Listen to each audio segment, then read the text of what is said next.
une magnifique détenue se retrouve impliquée dans une relation interdite avec le directeur de la prison. 4 ans après son incarcération, Anna Amari est transférée dans un établissement à Versailles pour être plus proche de sa famille.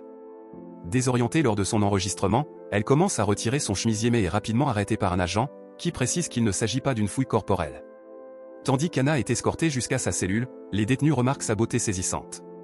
Tandis que 2 de ses co-détenus, Zoé et Aïda, l'accueillent chaleureusement, l'autre, Sonia, se montre ouvertement hostile. Néanmoins, la tension se dissipe rapidement lorsqu'elle plaisante sur le défilé de mode à venir pour la visite du ministre. Lorsqu'elles sont sans surveillance dans la cuisine, les détenus prennent une pause pour discuter et fumer. À l'arrivée du directeur de la prison, Jean Firmino, elles reprennent rapidement leur travail, mais l'odeur persistante les trahit. Jean les réprimande immédiatement, leur rappelant qu'elles n'ont pas le droit de fumer dans l'enceinte. Pour souligner son propos, il leur demande pourquoi cette règle existe, et elles répondent collectivement que c'est pour leur santé. Cependant, Anna reste silencieuse, concentrée sur sa tâche. Intrigué, Jean s'approche d'elle, lui révélant qu'il sait qui elle est et lui conseillant de garder un profil bas. Alors que les détenus se préparent pour le défilé de mode, Zoé approche Pilar, l'organisatrice de l'événement, insistant pour qu'Anna soit incluse. Pilar les éconduit, ce qui mène à un conflit. Heureusement, une autre détenue intervient et remet à Anna une robe pour l'événement. Pendant la parade d'Anna, Jean se retrouve captivé par son charme. Le lendemain, Anna rencontre le directeur pour demander à garder son poste en cuisine après son procès à Paris. Consciente de son transfert temporaire dans un établissement proche de la ville, elle s'inquiète de savoir si son poste sera toujours disponible à son retour. Bien que Jean promette d'explorer les options, il évite de faire des garanties. Lorsqu'il lui demande si elle s'inquiète du procès, Anna hausse les épaules et lui demande combien de temps il pense qu'elle va écoper. Le directeur admet qu'il n'en a aucune idée, ce qui amène la détenue à rappeler sa déclaration antérieure selon laquelle il savait qui elle était. Il précise alors qu'il ne sait pas grand-chose d'elle et lui rappelle que ce n'est pas à lui de décider de son sort. Curieux du dossier d'Anna, Jean passe en revue ses archives dès son retour dans son bureau. Lors du récital de ballet de leur fille, Jean et sa femme, Élise, l'observent avec fierté. Quelques jours plus tard, il rencontre son professeur, qui regrette de leur annoncer que leur fille est victime d'intimidation à cause de leur travail. Offensé, Jean insiste sur le fait qu'ils sont des fonctionnaires et non des criminels, avant de quitter la réunion frustrée. Heureusement, Élise reste calme et parvient à le réconforter. Plus tard, la mère d'Anna lui rend visite, fièrement montrant un pull qu'elle a acheté avec l'argent que sa fille lui a envoyé. Frustrée, Anna lui rappelle de dépenser prudemment, étant donné ses maigres revenus en prison. Pendant leur pause dans la cour, Pilar taquine Anna, confiante qu'elle ne réagira pas. Cependant, Anna se défend, ce qui déclenche une bagarre entre elles. Une semaine plus tard, Jean rencontre Anna pour aborder leur dispute. Alors qu'il la réprimande, elle tente de partir avec désinvolture. Il l'arrête, expliquant qu'il essaie simplement de l'aider à maintenir une bonne conduite pour son cas. Anna s'assoit à nouveau et révèle sa préoccupation pour sa mère vivant seule. En parlant de ses projets futurs, elle partage son objectif d'aller à l'université après la prison, mentionnant qu'elle suit déjà des cours dans l'établissement en préparation. En cuisine, Anna se coupe accidentellement et Zoé l'aide à soigner la plaie dans leur cellule. Profitant de l'occasion, Zoé se penche alors pour l'embrasser. Choquée, Anna se retire, dégoûtée, réalisant que la gentillesse de sa co-détenue avait un but caché depuis le début. Après sa rencontre avec son avocat, une Anna inquiète dit à Jean qu'elle pourrait écoper de 15 ans. Jean l'avertit alors des conditions difficiles à la prison de Fleury-Mérogis, où elle sera détenue pendant son procès. Lorsqu'il lui souhaite bonne chance, elle lui rappelle son travail en cuisine, espérant qu'il sera toujours disponible à son retour. À Fleury-Mérogis, Anna se prépare pour son premier jour de procès. En cours, son avocat lui reproche gentiment sa tenue provocante et lui passe une écharpe pour la couvrir. De retour dans sa cellule, Anna écrit à Jean, se lamentant que son essai de se mettre en valeur est conduit à des critiques et exprimant un sentiment d'échec. Elle termine la lettre en réaffirmant son espoir de revenir à son travail en cuisine. Alors que Jean lit la lettre, sa femme lui demande ce qu'il fait et l'appelle au lit. Il hoche simplement la tête, évitant de mentionner l'expéditeur de la lettre, et lui dit qu'il la rejoindra bientôt. Le lendemain matin, le directeur tente d'assister au dernier jour du procès d'Anna mais se voit refuser l'entrée.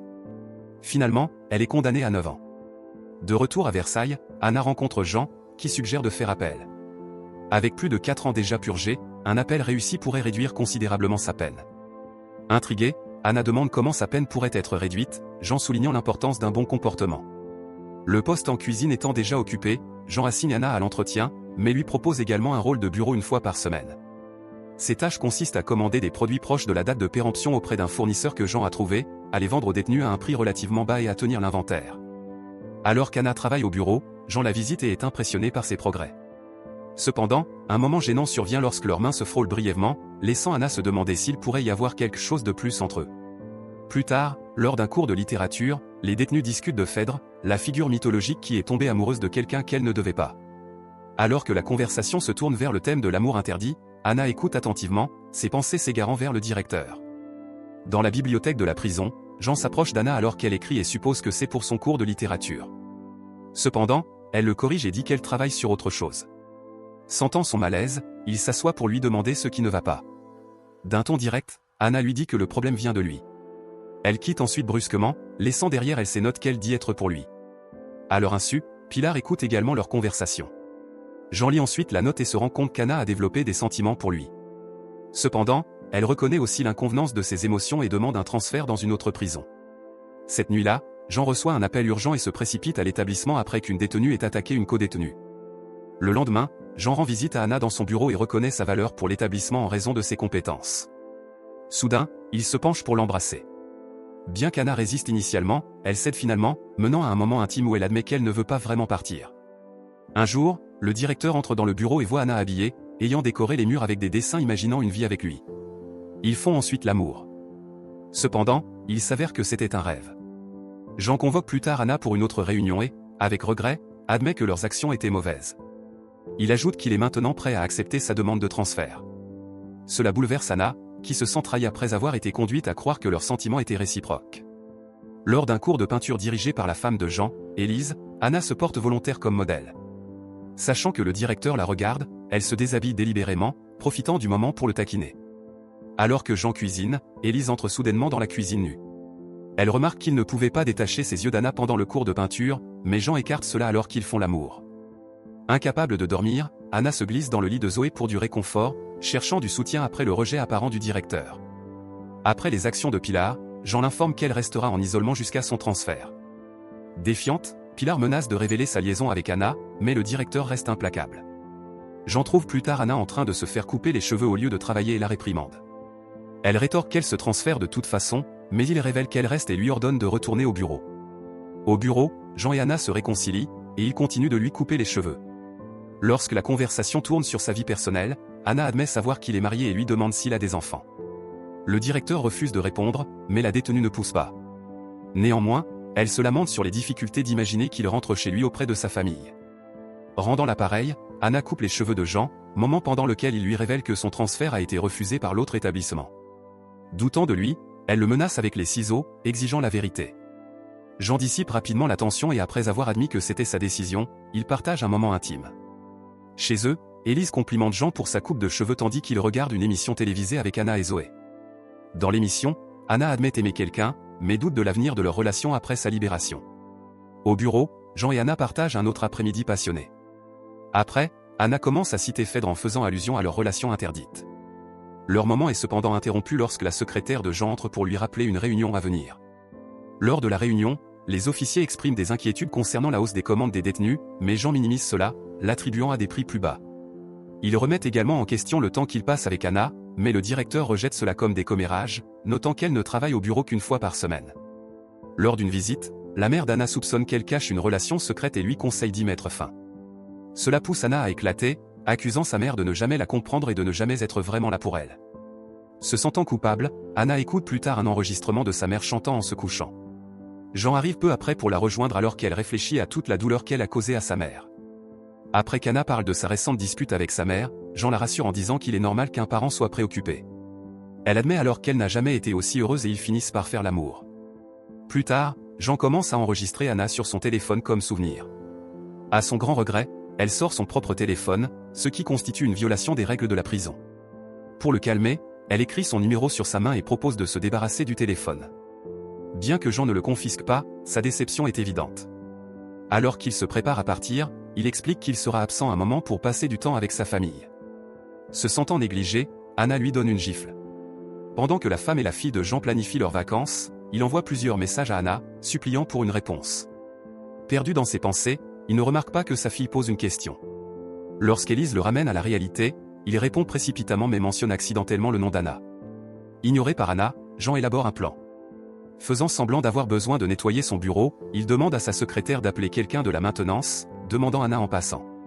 Avant son arrivée, il ferme les rideaux et cache ses photos de famille.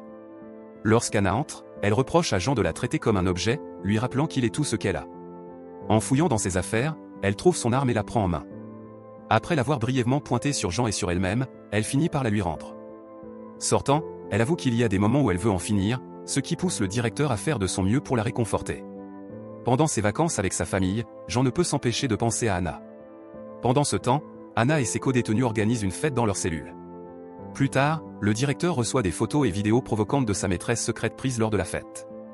Le lendemain, Anna attend anxieusement sa mère, seulement pour apprendre qu'elle ne s'est pas présentée. Elle appelle ensuite Jean pour lui demander des nouvelles de sa mère, mais il est en plein acte avec sa femme. Frustrée par le téléphone qui distrait son mari, Élise le prend et le jette. Ne pouvant obtenir de réponse, Anna finit par abandonner ses appels. Accablée de désespoir, elle ingère plusieurs substances pour mettre fin à sa misère. Anna est finalement emmenée d'urgence à l'hôpital, Jean écourtant ses vacances pour être à ses côtés. Déchiré entre sa famille et ses sentiments pour la détenue, le directeur se tourne vers l'alcool dans un bar. Ivrogne, il se rend sur la piste de danse et commence à danser avec une femme qu'il prend pour Anna. Lorsqu'il devient trop entreprenant, la femme résiste, ce qui pousse les autres à intervenir et à le mettre à la porte. De retour à l'hôpital, Jean rencontre la mère d'Anna, qui lui annonce que l'état de sa fille s'améliore. Cependant, lorsqu'il tente d'entrer dans la chambre d'Anna, un agent l'arrête. L'agent lui explique qu'une enquête judiciaire a été ouverte, interdisant au personnel pénitentiaire d'approcher Anna. À la maison, Élise confronte Jean pour ne pas les avoir emmenés et lui dit qu'il dormira sur le canapé. Quelques jours plus tard, Jean est convoqué par les autorités pénitentiaires au sujet de problèmes dans son établissement. Après que le directeur feigne l'ignorance, l'enquêteur révèle avoir reçu une lettre d'un ancien détenu exposant sa relation avec Anna. Jean tente de minimiser le rapport, affirmant que la détenue qui a signalé, Pilar, est simplement en colère parce qu'il a menacé de la transférer. Cependant, l'enquêteur révèle que plusieurs plaintes ont été déposées, conduisant à une enquête préliminaire. L'enquêteur mentionne ensuite les 2 emplois d'Anna, qui violant les règles de la prison. En défense, Jean explique que son rôle au bureau était seulement une fois par semaine et qu'elle était particulièrement qualifiée pour cela. L'enquêteur mentionne ensuite que les détenus appellent Anna la chérie du directeur, mais Jean reste implacable. Lorsque le téléphone d'Anna est mentionné, il feint sarcastiquement d'être choqué, insinuant que c'est courant. Frustré, Jean finit par se lever, affirme son autorité en tant que directeur et rejette les accusations comme de simples rumeurs. Alors qu'il se prépare à partir, l'enquêteur l'informe qu'Anna sera transférée à Fleury-Mérogis. À la maison, Jean est surpris par sa famille pour son anniversaire. Pendant la célébration, Élise lui donne un ultimatum, transférer dans un autre établissement ou quitter la maison. Cette nuit-là, alors qu'il réfléchit, Jean imagine une vie avec Anna. Finalement, il décide de quitter sa maison. Un certain temps plus tard, il est réveillé dans son nouvel appartement par la sonnette de la porte. Sa femme et sa fille sont arrivées pour leur visite hebdomadaire. Cependant, Jean s'excuse, affirmant qu'il a quelque chose d'important à faire. Déguisé en travailleur à Fleury-Mérogis, Jean se faufile sur le toit pour observer Anna et lance des feux d'artifice pour attirer son attention. Utilisant le téléphone de la mère d'Anna, Jean appelle plus tard Anna pour lui révéler qu'il a déclenché les feux d'artifice comme un cadeau pour elle.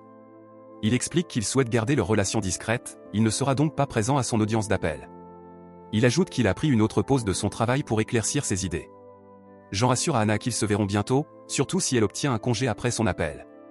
Excitée, elle partage son souhait de passer la journée dans un bel hôtel avec lui. Avant de raccrocher, Anna réfléchit à construire une vie avec Jean et lui demande de ne pas l'oublier. Après son appel réussi, la peine d'Anna est réduite et elle obtient un congé programmé. Comme prévu, elle et Jean s'enregistrent à l'hôtel, où ils partagent un moment intime. Ensuite, Anna se lève rapidement et commence à s'habiller, incitant Jean à lui rappeler que c'est ce qu'ils ont toujours voulu. Anna admet qu'elle se sent coupable, sachant que Jean a une femme et un enfant. La rassurant, Jean dit que c'est son fardeau, pas le sien. Lorsqu'il sort fumer, elle lui rappelle en plaisantant que c'est mauvais pour sa santé. Dans un magasin, Jean achète un briquet et une carte SIM. Il remet plus tard la carte SIM à Anna afin qu'elle puisse l'utiliser pour l'appeler. Pour se faire pardonner d'annuler des projets précédents, Jean rend visite à sa famille pour emmener sa fille à l'école. En attendant, il parle avec Élise et lui avoue qu'il aime Anna.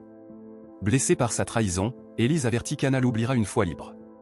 Elle lui rappelle qu'il a déjà tout, un travail stable, une femme aimante et un enfant. Avant que Jean parte, Élise lui donne un tendre câlin, lui conseillant de se réveiller, car elle ne l'attendra pas éternellement. Quelques instants plus tard, le téléphone de Jean sonne dans la cuisine, et Élise répond, reconnaissant Anna. Avec amertume, elle dit à Anna qu'elle a ruiné leur vie et que tout le monde serait mieux si elle disparaissait. Anna avait en fait appelé pour dire à Jean qu'elle était enceinte. Mais ne pouvant pas lui parler, sa co-détenue lui conseille de se rendre à l'infirmerie pour signaler sa situation. Cependant, Anna refuse, ne voulant pas exposer Jean et mettre sa carrière en danger. Lorsque sa co-détenue lui demande si elle veut garder l'enfant, Anna réfléchit à son désir d'une famille, mais pas au prix de détruire une autre. De retour au travail, Jean essaie d'appeler Anna, laissant un message vocal lorsqu'elle ne répond pas.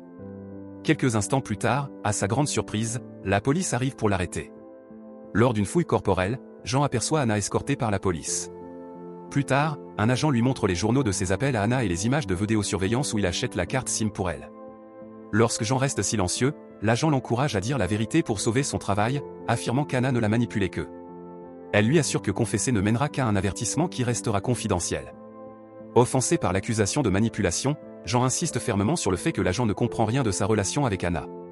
Jean est finalement accusé de complicité pour avoir fourni une carte téléphonique à une détenue et entretenu une relation intime avec elle. Cette infraction est passible de 3 ans de prison. En attendant son procès, il est mis en probation et interdit de contacter Anna. Pendant ce temps, Anna reste en prison, le magistrat notant regretteusement qu'elle aurait pu être libérée. Lors du congé d'Anna, Jean défie les ordres et lui fait une surprise en lui rendant visite. Lorsqu'il lui demande de monter dans la voiture, elle lui rappelle fermement qu'il ne devrait pas être là. Imperturbable, Jean sort de la voiture et embrasse Anna, tentant de la convaincre de partir avec lui. Cependant, un homme approche soudainement et Anna s'éloigne précipitamment avec lui, laissant Jean derrière. Furieux, Jean prend la voiture pour confronter Anna et son compagnon. S'approchant d'Anna, il lui rappelle qu'il a tout abandonné pour elle. Son compagnon intervient alors, poussant Jean au sol. Confuse, Anna jette un dernier regard à Jean avant de partir. Après avoir été rejeté par Anna, Jean assiste au récital de ballet de sa fille, où sa femme le remarque. Pendant ce temps, Anna et son compagnon se rendent dans une clinique, où elle décide finalement de ne pas poursuivre sa grossesse. 1 an plus tard, Jean apparaît au tribunal pour son procès. Avant le début des procédures, son avocat lui rappelle leur stratégie, à savoir affirmer qu'Anna l'avait manipulé. Peu de temps après, Anna entre avec son avocat et le procès commence. Lorsque leurs regards se croisent, Anna et Jean échangent un sourire discret, semblant être en paix avec les conséquences qui les attendent.